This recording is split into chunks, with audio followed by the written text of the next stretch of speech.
Hi guys, Eric here from Eric's Hobby Workshop, and today I'm going to show you how to build some inexpensive and quick 3D walls for an industrial dystopian setting.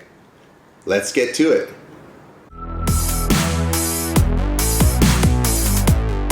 The new Necromunda Underhive box set comes with these great tiles for use for playing in a close quarters environment, or what they call the Zone Mortalis. Now I think they're great, but I don't want to imagine the walls when I play. So let's make some. There's these short pieces, these corner pieces, there's one long piece that goes all the way across, and there's this one that seems to be made out of one short piece and one long piece, and then there's this piece which seems to be one short piece or two short pieces and a long corner piece. The box set also comes with these great doors, but as you can see, they're a little bit wider than the markings on the tiles. We'll have to keep that in mind as we go forward. So I'm going through and I'm counting all the different pieces that I'm going to need. How many shorts, how many longs, how many corners, how many long corners, etc. After a bit of experimentation, I came up with this prototype. It uses pieces of 1-inch foam that are 2 inches wide and as tall as the door. So that's my basic piece. Using a sheet of extruded polystyrene insulation foam, I mark out grid lines so I can mass produce these component pieces. This would be a lot easier if you had a hot wire foam cutter, but I don't, so I used my trusty, rusty old X-Acto knife. I don't recommend using a rusty knife. A sharp knife would have made my life a lot easier.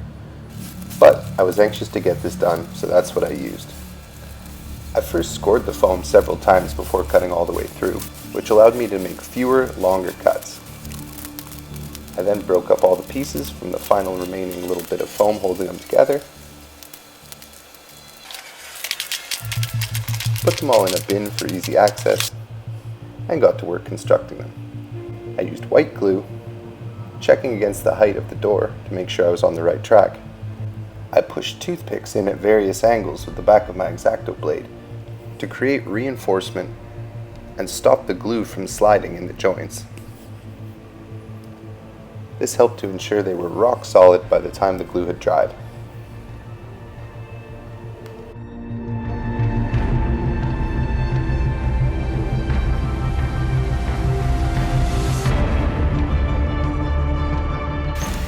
I used a bit of sandpaper to make sure the tops and bottoms were fairly smooth and that they would sit level on the table. I also sanded the ends to make sure they sit flush against each other. Next I used some neutral gray paint and gave them 2 coats to ensure a nice smooth coverage. You can see the pink with just 1 coat. I mixed in a bit of black paint with the gray paint and started doing some vertical strokes down from the top.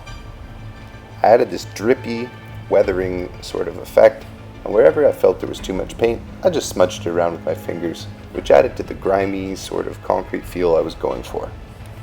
It really helps to look at reference pictures of concrete walls. I'm always collecting reference pictures, whether from Google or just taking pictures when I'm out and about. Next I add some toy plastic pipes. This is an old streetlight type thing that is going to be another pipe. I'll glue that in too. And then I'll paint them all black with a little bit of Games Workshop paints, which have really good coverage for bare plastic. It would have been way better if I painted this before, but what can you do? Add some brown. I dry brush silver. Pick out the details.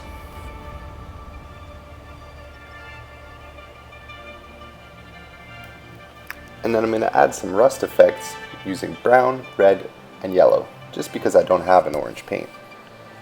I make a sort of orangey brown, mixing these paints together, and dab them on where appropriate. Kind of at the joins of the pipes is where I focus on.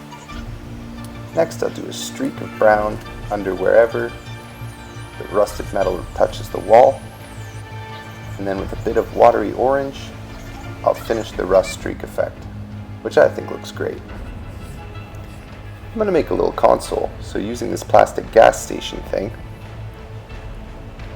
I cut off the top of it, then take a bit of plasticard, cut a nice little rectangle like this, bevel the edges with a little bit of sandpaper, and super glue that onto my piece to make a nice little screen.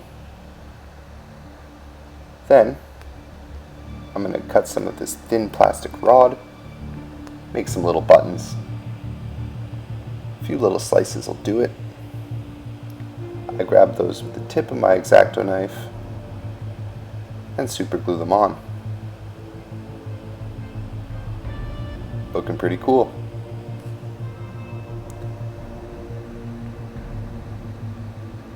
Next, I'll take a little bit of toothpick, same ones I used before to hold the walls together, measure the height, add some hot glue, glue the console onto the wall, and the supports below. I find 2 looks really good. And then I'll paint that the same way as the pipes,